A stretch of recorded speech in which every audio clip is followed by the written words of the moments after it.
You ever had one of those moments where the world tilts sideways and you realize, in a single heartbeat, that the life you spent decades building is suddenly balanced on the edge of someone else's ego? That happened to me at 4:17 a.m. on a Tuesday in late March, the kind of quiet hill country night where the only sound is usually the wind moving through live oaks and the occasional coyote laughing at the moon. I woke to a low, mechanical growl, the smell of hot tar and diesel punching through the cracked bedroom window like a fist. I thought it was a dream at first, a leftover nightmare from 30 years of construction sites. But then Lydia stirred beside me, her hand finding my arm in the dark, whispering, "Ethan, do you smell that?" I was already moving, bare feet hitting cold hardwood, heart hammering so hard I could taste copper. By the time I reached the front porch, floodlights were carving white tunnels through the darkness, rollers were screaming, and a crew of men I'd never seen before were burying my gravel road alive. My beautiful, private, $90,000 gravel road. The one the old rancher Hank Whitaker had carved out in 1988 with the explicit deed restriction that it would never, ever, under any circumstances, fall under HOA control, was disappearing inch by steaming inch under a river of black asphalt. I stood there in nothing but boxer shorts and 30 years of rage, watching them rip my cedar fence posts out of the ground like they were pulling teeth, watching them swing sledgehammers at the brass survey caps I'd paid a licensed engineer to set, watching them toss my private property signs into the back of a pickup like trash.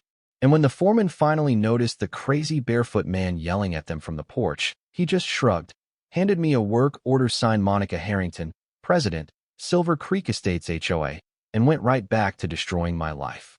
The letter came the next morning, thick cream paper, gold foil logo, the kind of stationery that costs more per sheet than most people make in an hour. Inside was a bill for $3,800 plus an invitation to start paying $92 a month in perpetuity for the privilege of having my own road stolen. The tone was pure Monica, condescending, triumphant, smelling faintly of Chanel and contempt. She actually used the phrase, bringing your access drive into alignment with community excellence, like she was doing me a favor. I read it 3 times on the porch swing while Lydia made coffee strong enough to wake the dead, and every word felt like gasoline poured straight on the smoldering thing inside my chest. Because here's the thing about Monica Harrington.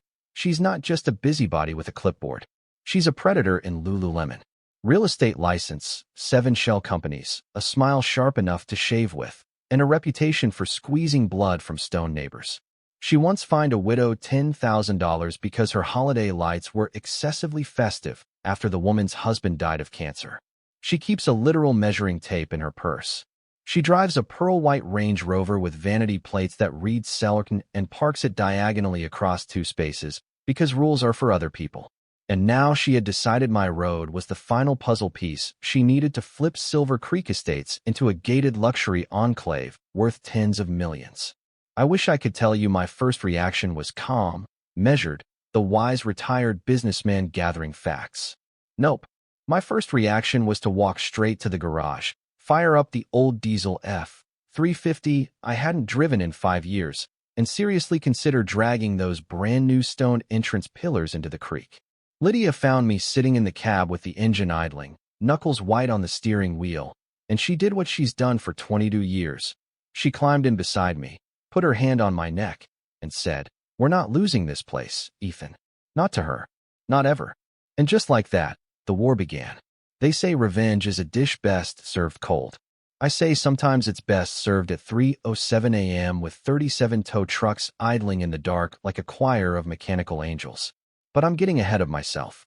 The first month was psychological torture disguised as bureaucracy. Monica installed brass plaques that literally branded my driveway Silver Creek Grand Entrance. Established 2024, hired a security guard named Kyle who looked 12 and took his golf cart authority very seriously. Started beautification patrols, where packs of her disciples would slow march past our house, taking photos like the FBI staking out a mob boss.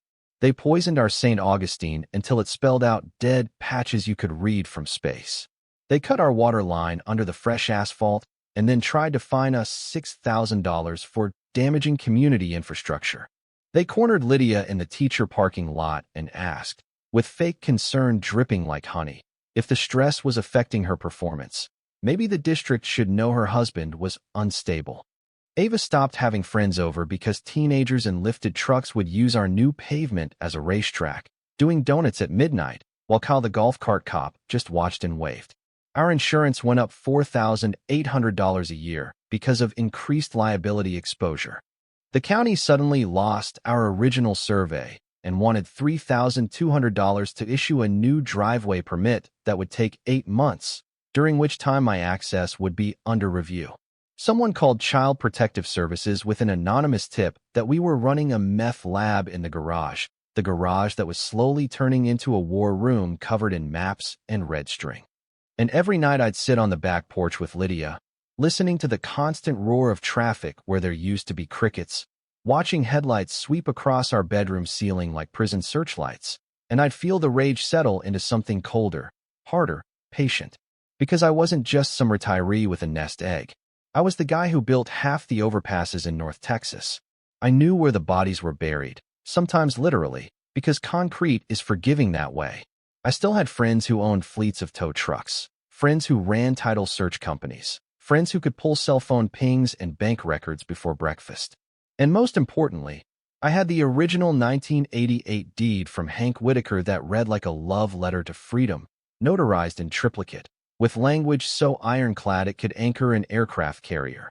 Said access easement shall remain private in perpetuity, exempt from any and all homeowners association covenants, assessments, or governance. World without end. Amen. So we documented. Trail cameras on every tree. Dash cams. Doorbell cams. Body cams. We caught Monica's crew removing survey stakes at 2 a.m. wearing black hoodies like the world's most suburban ninjas. We caught Kyle the golf cart cop harassing Ava's friends. We caught Monica herself on camera bragging that some people just need to be educated about community standards while holding bolt cutters. My war room grew.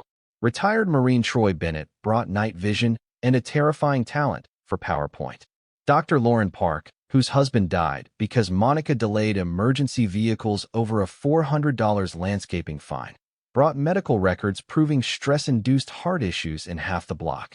Teacher Claire Monroe brought color-coded spreadsheets that would make NASA weep with envy. And my old investigator buddy Rafe Delgado brought the kind of information that makes bankers sweat. Monica was 90 days from losing everything. $2.6 million in loans collateralized by future HOA dues she could only collect if she forced my land into the association. My 3 acres weren't just inconvenient. They were the domino that would bankrupt her entire empire. So when she organized Community Action Day, 27 neighbors in matching Silver Creek Pride t-shirts armed with sledgehammers, and a news crew she'd tipped off for the sympathy story, I was ready. Troy had the sheriff on speed dial. Rafe had the drones. Claire had the live stream. And I had Jasper Holt from Holt Recovery Services, the man who'd been trying to collect $14,000 in unpaid towing invoices from Monica for 8 months, sitting in the dark with 37 flatbeds and a grin sharp enough to cut glass. The look on Monica's face when the first tow truck hooked her Range Rover, winch screaming like a banshee at 3:12 a.m., when every BMW, every lifted Tacoma, every Tesla belonging to her inner circle started disappearing into the night like they'd been raptured by the repo man. That moment is tattooed on my soul. By sunrise, the subdivision looked like a parking lot after a zombie apocalypse. Just oil stains and confused Karens in bathrobes screaming into phones that would not be answered until they paid thousands in cash. No credit cards accepted. County impound policy. That was the night the tide turned. 22 months later, I stood in the federal courthouse in Austin wearing the same suit I got married in, Lydia's hand trembling in mine. Ava, now 17 and fierce, clutching her full-ride scholarship packet to UT. The courtroom so packed people were sitting in the aisles. The prosecutor, a woman who could make a rattlesnake apologize, laid out 973 exhibits across 4 days. Midnight asphalt pours, embezzled dues, wetland destruction, bribery, wire fraud, RICO predicate acts stacked like cordwood. Monica sat at the defense table in prison orange, hair dyed the color of defeat, still trying to sell the judge on protecting property values, while the evidence monitor played security footage of her swinging bolt cutters on my land in slow-motion glory. When the judge, the Honorable Patricia Delgado, no relation to Rafe, but might as well have been, read the sentence. 9 years federal prison. $3.1 million in criminal forfeiture. Every asset purchased with crime proceeds sold at auction to fund wetland restoration and victim restitution. The gallery didn't clap. They roared. Grown men who'd lost homes to Monica's foreclosures stood on benches and cried like children. The widow whose husband died because Monica blocked the ambulance hugged Lydia so hard they both sank to the marble floor. They turned Monica's 7-bedroom mansion into the new community center, turned her forfeiture money into a 180-acre protected wildlife corridor that runs along my gravel road, now officially designated a low-impact nature trail with educational signage paid for by her own dirty dollars. Painted buntings came back for the first time in 30 years. Property values didn't just recover, they doubled, because nothing says luxury living like we exposed a criminal HOA president and turned her ill-gotten gains into a bird sanctuary. The Texas legislature passed the Caldwell Private Access Protection Act with bipartisan support, so overwhelming the governor signed it on the steps of the Capitol while news helicopters circled overhead. HOAs now have to carry $2 million misconduct bonds. There's a state ombudsman with subpoena power. Harassment campaigns targeting individual homeowners are now Class A misdemeanors with mandatory jail time. And every year on the anniversary of the night they paved my road, we throw the Freedom Gravel Festival. 500 people, barbecue smoke thick enough to hide sins. Kids racing bikes on the same lane Monica tried to steal. Live music where her stone pillars used to stand, now repurposed as planters for native wildflowers. Troy grills brisket. Dr. Lauren runs the scholarship booth we funded with my settlement money. Claire organizes the bounce houses with military precision. And I just sit on my porch with Lydia, coffee gone cold hours ago, listening to gravel sing under happy tires and knowing, down to the marrow of my bones, that some things are worth burning the world down to protect. So tell me, when does self-defense become vengeance? When does justice cross the line into cruelty? I towed 37 cars at 3 a.m. and smiled while they screamed. I watched a woman lose everything she'd stolen from others and felt, not pity, but satisfaction so pure it scared me a little. Was I right? Was I wrong? Or is the truth somewhere in the sound gravel makes when children laugh over it? When birds sing where poison used to flow? When a family sleeps safe because one man decided some lines you do not cross? You tell me, because I still don't know. All I know is the road is mine again. The birds are back, Lydia's hand is warm in mine, and Monica Harrington measures grass now with a plastic ruler issued by the Federal Bureau of Prisons. And that's enough.